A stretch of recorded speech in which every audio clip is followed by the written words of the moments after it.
Thank you. Jackie Dean. Thank you, Mr Speaker. Congratulate David Bennett, first of all, for having his private international law, choice of law and tort bill drawn from the ballot and in front of us for its first reading, and congratulations also for his introductory speech, which has set the scene for this House in its first reading this evening. It's a bit like being given an early Christmas present, actually, because here is a whole new area of expertise which the Justice and Electoral Committee is about to become familiar.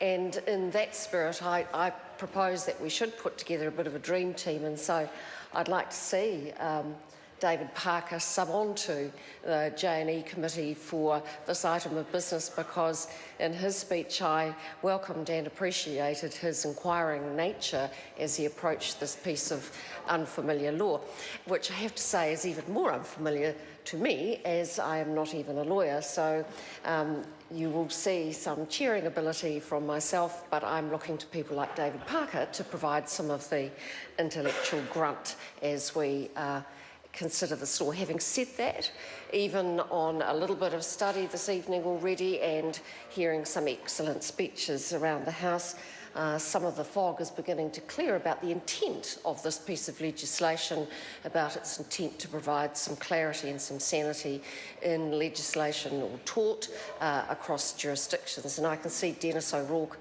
over the other side of the House also shares our delight, and I do hope also shares the House's enthusiasm for supporting this bill, at least to select committees, so that we can give it a thorough working over.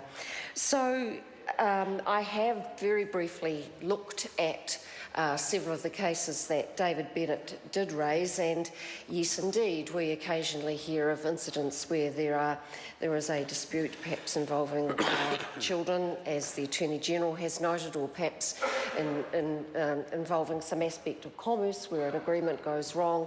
The question in the courts then becomes, under which jurisdiction do we address this concern? And so if I just turn perhaps to the clauses in the bill, because it is a well set out bill, and have a look at the bill clause by clause very briefly. Of course, we have the title and commencement. Clause 3 provides that the purpose of the bill is to establish rules for choosing the law to be used for determining issues relating to tort.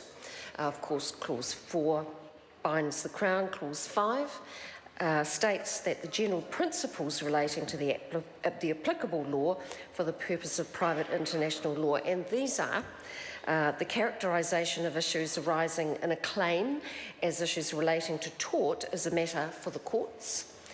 The applicable law is to be used for determining the issues arising in a claim, including the question of whether an actionable tort has occurred, and the applicable law to be used for determining the issues arising in a claim excludes any choice of law rules forming part of the law of the jurisdiction or jurisdictions. We then go on to clause 6, abolishes several common law rules that relate to the applicable law for the purpose of private international law as they apply to any claim in tort. Clause 7, there are 9 clauses in this bill.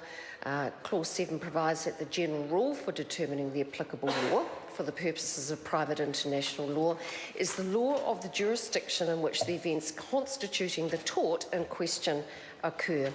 Clause 8 provides for situations where the general rule is displaced. That'll be an interesting aspect of our deliberation. And of course, Clause 9, which completes this rather well set out bill. Mr Speaker, I do look forward to consideration in Select Committee.